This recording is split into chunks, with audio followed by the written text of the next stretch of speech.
Exam में unseen passage कैसे attempt करना है, क्योंकि सीबीएसई ने तो अब साफ साफ कह दिया है कि भाई पैसेज में से ढूंढ के एग्जैक्ट लाइन आप जो आंसर में लिख के आ जाते थे उस पर आपको एक भी नंबर नहीं मिलेगा। तो फिर करना क्या है दोस्तों, चारों तरफ हाहाकार मचा हुआ है, लेकिन इसी बीच मैं आपके लिए लेके आया हूं एक बहुत ही प्यारी सी स्ट्रेटेजी जो आपके बहुत काम आने वाली है और आपको अनसीन पैसेज में फुल मार्क्स दिलाने वाली है। So without any further delay let's get started. दोस्तों अनसीन पैसेज में हमें पैसेजेस दिए जाते हैं, हमें उन पैसेजेस को पढ़ना होता है, पैराग्राफ्स को पढ़ना होता है, जिसके बेस पे जो क्वेश्चन पूछे गए होते हैं उनके हम आंसर करते हैं। लेकिन हम जैसे सब जानते हैं हमारा इंग्लिश में थोड़ा हाथ ना थोड़ा तंग है, तो हम क्या करते थे, हम ये करते थे भाई हम ना जो क्वेश्चन को पढ़ लेते थे उसमें से सेम वर्ड को पैसेजेस में ढूंढ के सेम लाइन कॉपी करके ऐसे आंसर में लिख के आ जाते थे और हमें मार्क्स मिल जाया करते थे। लेकिन सीबीएसई ने अब हमें पकड़ लिया, हमसे कहा ना ना ना मुन्ना इतनी चालाकी नहीं चलेगी अब आपकी, अब हम आपको सेम लाइन नहीं लिखने देंगे, एक भी नंबर नहीं देंगे अगर आपने सेम लाइन लिखी है। इनफैक्ट आपको कॉम्प्रिहेंड करना होगा, अपना इन्फ्रेंस इंजन जो आपका है ना दिमाग, उसको यूज करते हुए आपको आंसर लिखने होंगे। अब भाई पकड़े गए, अब क्या होगा, अब भाई हमारे टीचर्स हमारे ट्यूटर्स भी हमारा ना साथ नहीं दे रहे, वो भी क्या कर रहे हैं, कॉम्प्रिहेंशन पैसेज सॉल्व तो करा रहे हैं, कोई स्ट्रेटेजी नहीं बता के राजी हो रहा, सबको ऐसे मान रहे हैं जैसे किसी अंग्रेज के बच्चों को पढ़ा रहे हैं कि आपको सब आता तो है, ऐसे ऐसे देख लेना कर लेना।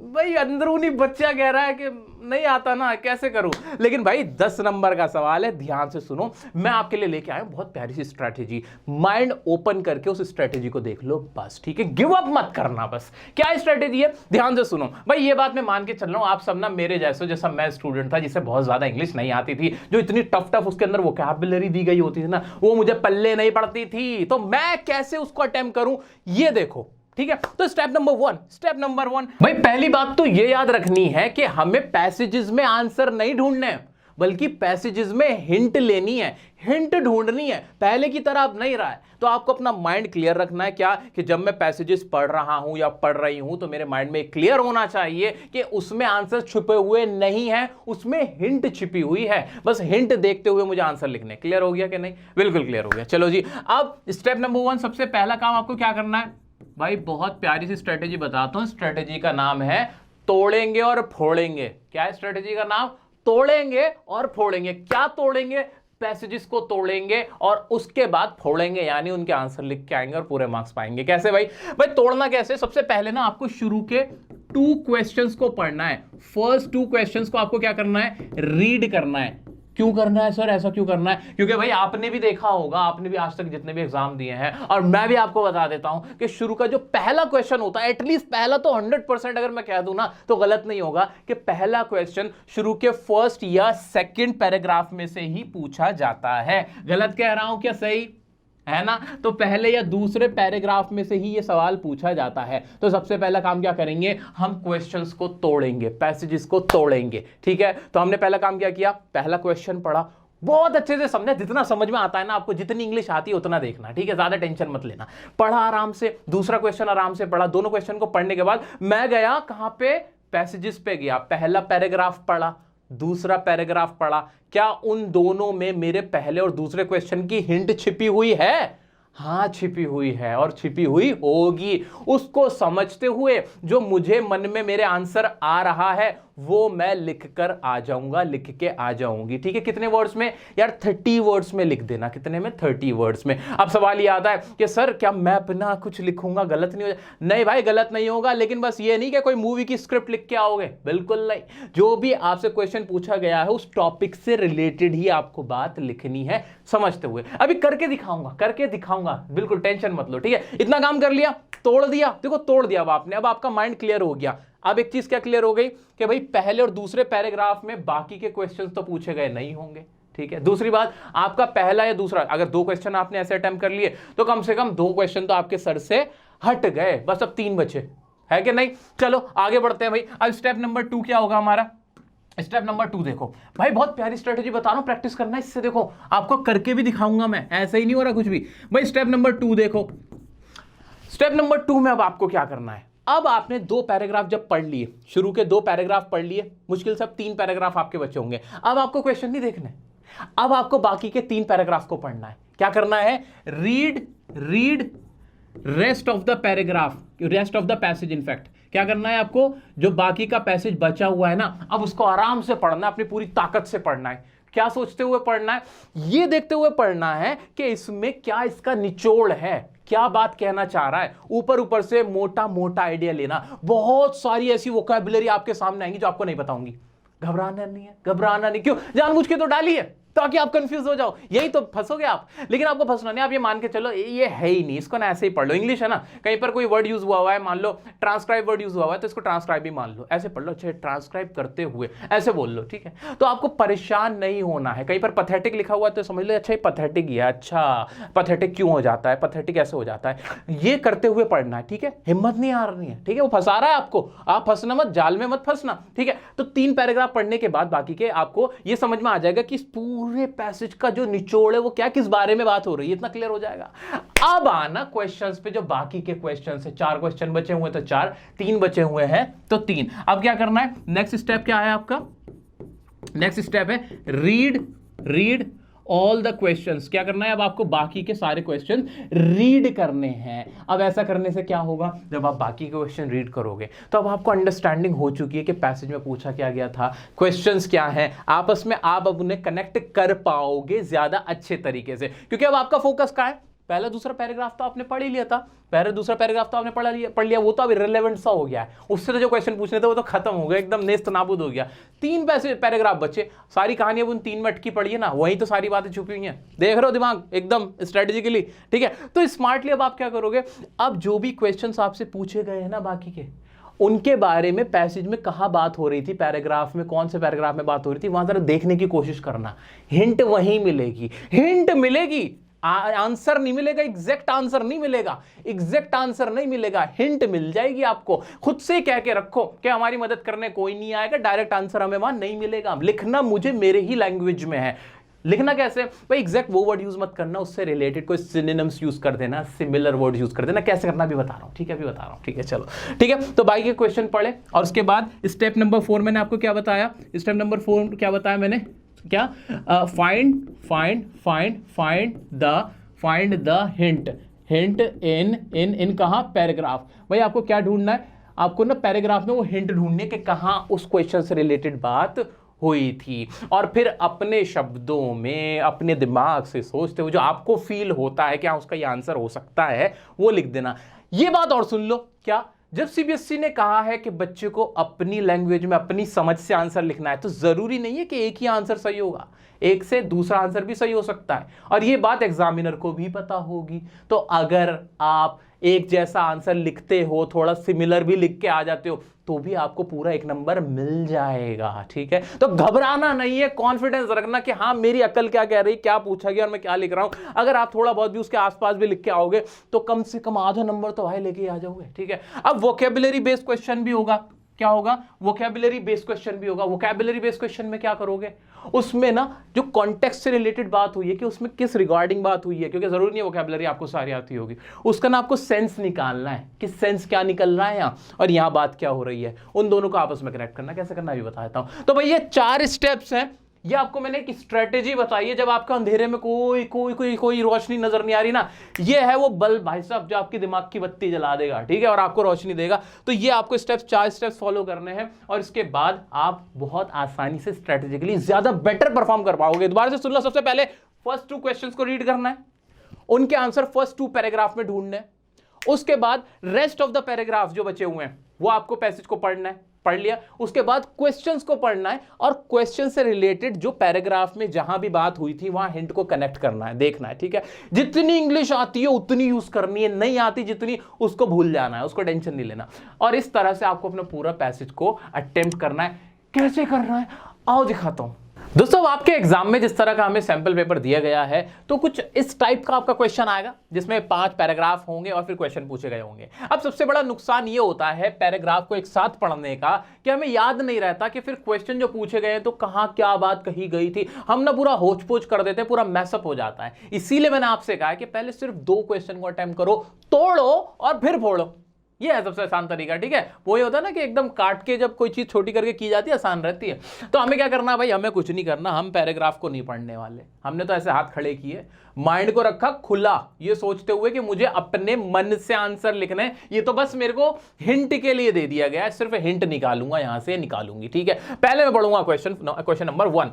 What does the writer mean by saying that it feels great when life goes our way. वो कह रहा है राइटर का क्या मतलब, जब वो कह रहा है कि जब जिंदगी लाइफ गोज आवर वे। अभी इतनी इंग्लिश तो आप सबको ही आती है, इस तरह की क्वेश्चन आपके एग्जाम में आ जाएगा। ये नहीं आएगा, कुछ इस तरह का ही आएगा ना, और क्या आ जाएगा, क्या पूछ लेगा, है ना। तो इसका मतलब क्या हुआ, लाइफ गोज आवर वे, जिंदगी हमारे अनुसार चलती है। इससे क्या मतलब है भाई, जैसा हम चाहते हैं वैसी चलती है ना। इसका आंसर ये तो होगा। पैसेज को भूल जाओ, छोड़ो इसको एकदम ऐसे उठा के फेंक दो इसको। तो आपको क्या समझ में आ रहा है, जिंदगी हमारे अनुसार चलती है, वो क्या बोल सकते हो कि भाई जैसा हम चाहते हैं, हम प्लान करते हैं, एक्सपेक्ट करते हैं वैसी, ठीक है। या फिर लाइफ आप जैसी हम डिजायर करते हैं वैसी लाइफ, डिजायरस लाइफ हो जाएगी, ठीक है।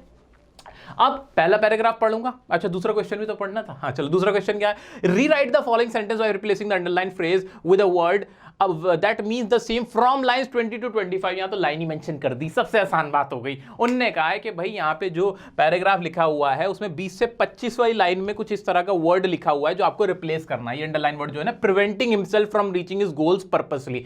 और इसके लिए मैंने आपको बताया था कॉन्टेक्स्ट यूज करना। कॉन्टेक्स्ट मतलब भाई 20 से 25वीं लाइन में जितने भी टफ वर्ड्स यूज हुए हैं ना, 2 या 3 जितने भी, उनको मैं पढ़ूंगा, उनको इससे रिलेट करके देखूंगा क्या उसका मीनिंग यही निकल रहा है, बिल्कुल रिलेट हो पा रहा है, क्या सेंस निकल रहा है, लिख दूंगा। अगर एक ही कोई टफ वर्ड है तो आंख बंद करके लिख दूंगा, ठीक है। देखते हैं, तो 2 क्वेश्चन तो एकदम क्लियर हो रहा है ना। चलो पहले क्वेश्चन का आंसर ढूंढता हूं फर्स्ट पैराग्राफ में। तो भाई जैसे आप यहां पे जाओगे ना, ये फर्स्ट लाइन में यहां मिल जाएगा आपको, ये रहा, और circumstances and limitations flourishing and trying to make our dreams come true feels great when life goes our way. यहां मुझे आंसर नहीं मिला, जो कि नहीं मिलना था, क्योंकि ये तो हिंट के लिए दिया गया था। यहाँ तो बस यूज हुआ है कि व्हेन लाइफ, जब हमारी जिंदगी हमारे अनुसार जाती है, हमारे वे में जाती है, तो हमें क्या लगता है, हमें क्या लगने लगता है कि लाइफ हमें ग्रेट लगने लगती है, हमारे सपने सारे अच्छे लगने लगते हैं, फला फला डिमका डिमका, ये बात हो रही है। तो यहाँ तो आंसर नहीं मिला। तो मैंने क्या कहा था, अपने माइंड से लिखना। अपने माइंड से क्या लिखोगे, अब भाई वही लिख दोगे, बिल्कुल वही यहाँ से लिखोगे कि इसका मतलब क्या है कि life goes our way means the writer says that it feels great when life goes our way. That means क्या है, दैट मीन्स क्या है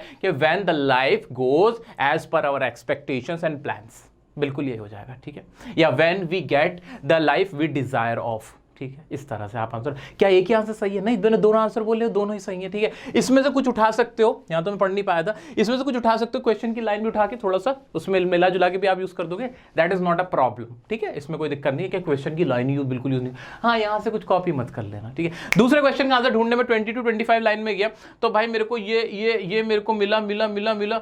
अरे भाई कहां गया, ये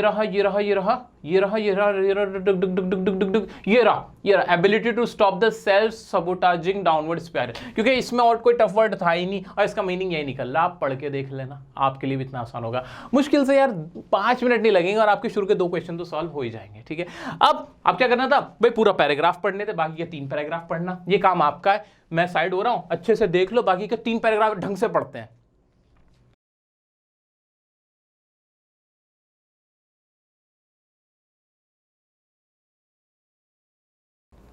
बाकी के 3 पैराग्राफ पढ़ने के बाद आपको ना एक आइडिया हो गया होगा कि इसमें क्या बात कही गई है, इसमें किस बारे में बात की गई है, कैसे हमें जीना चाहिए, लाइफ को कैसे देखना चाहिए, माइंडफुलनेस क्या होती है, इसके बारे में है कि भाई माइंडफुलनेस क्या है, और क्या बात की गई है भाई इसके अंदर। और इसके अंदर भाई यही कही गया कि भाई नेगेटिव और सेल्फ सबोटाजिंग फीलिंग से हमें कैसे दूर रहना है, फेलियर से कैसे दूर रहना है, कैसे उसका फायदा उठाना है, फेल होने पर भी हमें झुकना नहीं है। थॉमस एडिसन ने क्या कहा था, इस बारे में बात की गई है। और ये बस यही है, failure, success, Thomas Edison, mindfulness, यही तो बातें की गई हैं। मोटा मोटा आइडिया लिख लिया, मोटा। आओ क्वेश्चन देखते हैं बाकी का। State the meaning of social intelligence as implied in the passage. Social intelligence का क्या मतलब है। अब याद रखने वाली बात यह है कि सोशल इंटेलिजेंस का यहाँ पे तो डेफिनेशन नहीं दी गई होगी, ऑब्वियसली नहीं दी गई होगी, लेकिन हाँ इस्तेमाल जरूर किया होगा। ये रहा, जो कि आप देख भी सकते हो, ये रहा सोशल इंटेलिजेंस, ये रहा। लेकिन यहाँ भी कोई फायदा ही नहीं है ना, कोई फायदा नहीं है, हिंट दे रखी है बस, और कुछ भी नहीं है। तो आपको क्या करना है, आपको खुद से, मैंने क्या कहा था, यहाँ पे आपको एक हिंट मिल जाएगी कि इसका इस्तेमाल कैसे हुआ है। सोशल इंटेलिजेंस का इस्तेमाल हुआ है ऑप्टिमिज्म, सेल्फ कंट्रोल, उसके बाद सोशल इंटेलिजेंस आया। इसका मतलब क्या हुआ, सेल्फ कंट्रोल, सामाजिक, सोशल का मतलब क्या होता है सामाजिक, इंटेलिजेंस मतलब समझ, आपकी बुद्धि, तो समाज को समझने की बुद्धि, यानी लोगों को समझने की बुद्धि, उनकी फीलिंग्स को समझने की बुद्धि, वही सोशल इंटेलिजेंस है। तो वही आपको अपने वर्ड्स में करके लिख देना। अगर आप इसको टूटा फूटा भी लिख के आते हो तब भी आधा नंबर तो लेके आओगे दोस्त, क्योंकि मैं जानता हूं कि ऐसा नहीं है कि सोशल इंटेलिजेंस की आपको डेफिनेशन रटी हुई है ना, एग्जामिनर भी ये बात जानता है कि आपको डेफिनेशन तो रटी हुई नहीं है, लेकिन अगर आप अपने वर्ड्स में उससे मिलता जुलता भी लिख के आओगे तो आपको आंसर मिल जाएगा। ठीक है, तो मैं जो आपसे कह रहा हूं ना बार बार कि ये हिंट के लिए है, इसको ये सोचो हिंट के लिए है, इसमें आंसर नहीं ढूंढना तो आपको अपने अपने दिमाग से सोचना क्या है इसका मीनिंग, क्या चीजों को सिंपल रखना है। नेक्स्ट क्वेश्चन देखिए। आओ जी नेक्स्ट क्वेश्चन का आगे। How does mindfulness helps in quietening the noise of fears and doubts. के भाई माइंडफुलनेस मतलब माइंडफुल रखने वाली चीज के मतलब माइंडफुलनेस, ठीक है, इसका मतलब तो ये निकल रहा है कि वो कैसे क्या करती है, हेल्प करती है quietening the noise of fears. Noise of fears का मतलब समझ में आ रहा है कि डर का शोर और शक, मतलब जब हमें अपने अंदर ही डर लगने लगता है, शोर लगने लगता है, तो माइंडफुलनेस कैसे हमारी हेल्प करता है। माइंडफुलनेस के बारे में देखो यहाँ बात की गई है, ये रहा डुक डुक डुक डुक डुक, ये रहा mindfulness is a practice that makes an individual stay at the moment by bringing awareness of his or her experience without judgment। इसको ना 5-7 बार एकदम से पढ़ते रहना, इसका मीनिंग समझने की कोशिश करना, क्या कहना चाह रहा है, माइंडफुलनेस क्या होती है। हिंट मिल गई कि माइंडफुलनेस क्या होती है।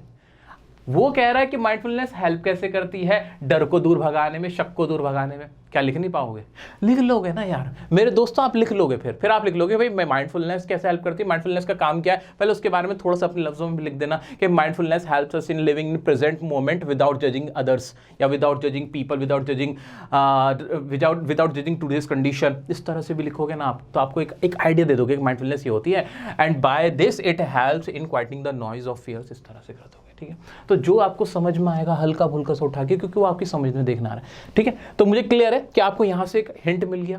भाई मुझे भी तो हिंट मिल रहा है, मैं भी जो हिंट मिल रहा है मैं उससे बोले चला जा रहा हूं। ठीक है, मेरे सामने आप कोई और पैराग्राफ रखोगे मैं उसमें भी समझूंगा, जो मुझे समझ में आएगा भाई माइंडफुलनेस का मतलब क्या हो रहा है वही मैं कर दूंगा। ठीक है, तो इसमें एक बार बार कह रहा है कि भाई विदाउट जजमेंट, आपको एक्सपीरियंस से जो आप चीजों को देखते हो, आप प्रेजेंट मोमेंट में जीते हो, वही माइंडफुलनेस है।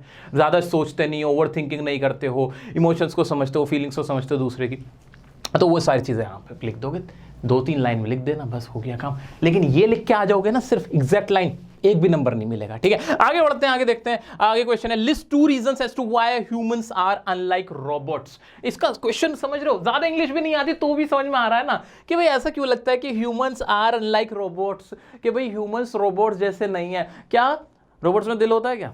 नहीं होता। फीलिंग्स होती है क्या? नहीं होती। अरे कितने सारे रीजन लिख दोगे। रोबोट में दिमाग होता है? नहीं भाई, सीपीयू होता है। लिख दो ना, कोई भी 2 उठा के लिख दो, क्या दिक्कत है? भाई उनमें फीलिंग्स नहीं होती, उनमें दिमाग नहीं होता, उनमें इमोशंस नहीं होते, लिख दो बस, आपको नंबर मिल जाएगा। तो इस तरह का ही क्वेश्चन आने वाला है, इस तरह के पेपर आने वाला है। एक और सॉल्व कराता हूं और मैं आपको बता दूं कैसे मेरी बताई हुई ट्रिक आपके लिए बहुत फायदेमंद होने वाली है। तोड़ेंगे और फोड़ेंगे स्ट्रेटेजी के साथ मैं एक बार और एक और पैसेज आपके सामने सॉल्व करने वाला हूं, जिसको आप भी अटेम्प्ट करने वाले हो। ठीक है दोस्तों, तो सबसे पहले काम क्या करना है, फर्स्ट 2 क्वेश्चंस को पढ़ेंगे और उनके आंसर पहले 2 पैसेजेस में ढूंढने की कोशिश करेंगे। तो फर्स्ट क्वेश्चन क्या है मेरा, what does the writer mean by saying to get our lives in order. Writer का क्या मतलब है ये कहते हुए कि लाइफ को ऑर्डर में रखना। लाइफ को ऑर्डर में रखने का मतलब क्या है भाई, उसको अरेंज करना, उल्टी सीधी हरकतें ना करना। लेकिन इसका आंसर देखने से पहले, लिखने से पहले मैं एक बार हिंट जरूर लूंगा कि कहां ये वर्ड यूज हुआ है, किस तरह से यूज हुआ है, किस कॉन्टेक्स्ट में यूज हुआ है। उससे पहले दूसरा क्वेश्चन भी पढ़ लेता हूं, 2 क्वेश्चन पढ़ने ना शुरू के। Rewrite the following sentence by replacing the underline. Replace करना है 5 से 10 लाइन में वर्ड छुपा हुआ है। कौन सा word? Possibly in the near future, यानी नियर फ्यूचर में ऐसा संभव है, ऐसा कोई वर्ड मुझे देखना है 5 से 10 लाइन में। तो दोनों क्वेश्चन के आंसर मेरे यहां पे मिल सकते हैं मुझे। चलो ढूंढता हूं। ठीक है जी, तो जब मैं इसको पढ़ूंगा आप भी पढ़ो, ध्यान से पढ़ो, आप ध्यान से इसका स्क्रीनशॉट लेके पढ़ना, तो आपको समझ में आएगा कि इसमें बात हो रही है कि लाइफ में जो अगर आप थोड़ा सा केयरफुल रहते हो, अवेयर रहते हो, तो आप डेंजर से बच सकते हो, लाइफ के डेंजर से बच सकते हो। ठीक है जी। अच्छा जी, यहाँ पे ये रहा वर्ड जो यूज हो रहा है आपका, to get our lives in order. ये रहा आपका फ्रेज के life, you and I need to make a decision that we are going to. तो यहाँ पे भी आपको हिंट मिली, आंसर नहीं मिला, ये तो बस यूज हो गया, बात खत्म हुई। तो आप क्या लिखोगे जब ये पूरा आप समझ लोगे, आपको आइडिया हो जाएगा। तो इसका कहने का मतलब यही है कि लाइफ को ऑर्डर में रखना, यानी लाइफ को कैसे करना, ऑर्गेनाइज करना, लाइफ को अरेंज करना, to arrange the life properly and avoid risk and danger. यही तो इसका मतलब निकल रहा है। आप कुछ और भी लिखना चाहो इसी से मिलता जुलता तो भी सही है। मैंने तो इसको देखते हुए 1-2 वर्ड ऊपर से उठाए, थोड़े से अपना लगाए 1-2 वर्ड, और हो गया काम मेरा। तो इसका आंसर ही निकल आ जाएगा। ठीक है, नेक्स्ट क्वेश्चन क्या था भाई, 5 से 10 लाइन में पोटेंशियल वर्ड। यहाँ पे ये साफ साफ मेरे को दिख रहा है, ये रहा पोटेंशियली। इसमें और कोई इतना टफ वर्ड है ही नहीं, और पोटेंशियली का मतलब ही होता है कि ऐसा नियर फ्यूचर में हो सकता है, ठीक है। तो यहाँ पे रख के देख लेना, बिल्कुल सूट हो जाएगा, मैच हो जाएगा। और इस तरह से आप कोई भी क्वेश्चन, जो बाकी के क्वेश्चन है, बाकी के 3 पैराग्राफ पढ़े, उसको पढ़ने के बाद आप बाकी के क्वेश्चन भी आसानी से अटेम्प्ट कर सकते हो। देखो ना थर्ड क्वेश्चन क्या है, state the meaning of an unsustainable life. अब भाई अनसस्टेनेबल लाइफ का मतलब, अनसस्टेनेबल का क्या मतलब होता है, थोड़ा सा सोचो ना अपनी तरफ से। तो अनसस्टेनेबल का मतलब तुम्हें ये होगा कि जो सस्टेनेबल नहीं है, जो अभी तो है, इन फ्यूचर में नहीं है। तो ऐसी लाइफ के बारे में बात की गई है। तो पहले आपको यहां पर देख लेना कि कौन से पैराग्राफ में अनसस्टेनेबल लाइफ के बारे में बात की गई है, वहां से थोड़ी सी हिंट उठाना और अपने वर्ड्स में इसको लिख देना, ठीक है, जो आपको समझ में आता है, ठीक है। क्लियर हो गया कि नहीं? बिल्कुल क्लियर हो रहा है, बिल्कुल क्लियर हो रहा है दोस्तों। अब बाकी के क्वेश्चंस आप अटेम्प्ट करो, और इस तरह के पैराग्राफ को, पैसेजेस को आपको अटेम्प्ट करना चाहिए, प्रैक्टिस करना चाहिए। मेरी बताई स्ट्रेटेजी से अगर आप कोई भी बुक आप फॉलो कर रहे हो, कोई भी सैंपल पेपर फॉलो कर रहे हो, कोई भी क्वेश्चन बैंक फॉलो कर रहे हो, ये स्ट्रेटेजी आपको अप्लाई करनी चाहिए। मुझे पूरी उम्मीद है कि आपका टाइम बचेगा, आप ज्यादा अच्छे से परफॉर्म कर पाओगे, फुल मार्क्स पाओगे। कोई डाउट आता है इंस्टाग्राम पे डीओ सर काशिफ की आईडी पर मुझसे आप पर्सनली क्वेश्चन कर सकते हो। हम आ रहे हैं लाइव, मैं आपको लाइव कराऊंगा, कल लाइव करा दूंगा। डेट कौन सी है कल? 23 तारीख है। तो 23 तारीख को शाम को लाइव आके मैं आपकी पोएट्री फर्स्ट फ्लाइट को कंप्लीट कराने वाला हूं। पोएट्री कह रहा हूं, फर्स्ट फ्लाइट जो आपकी बुक है उसको कंप्लीट कराने वाला। पोएट्री तो मैंने आपकी कराई दी है, पोएम्स वगैरह करा दी हैं, तो वो मैं कराऊंगा। तो मेरे साथ लाइव में जरूर जुड़िएगा। कोई भी सवाल आता है मुझसे जरूर पूछिएगा, मैं आपकी पूरी तैयारी कराने के लिए लगा हुआ हूं। मिलते हैं नेक्स्ट वीडियो में, तब तक के लिए खुश रहें, स्वस्थ रहें, बाय बाय।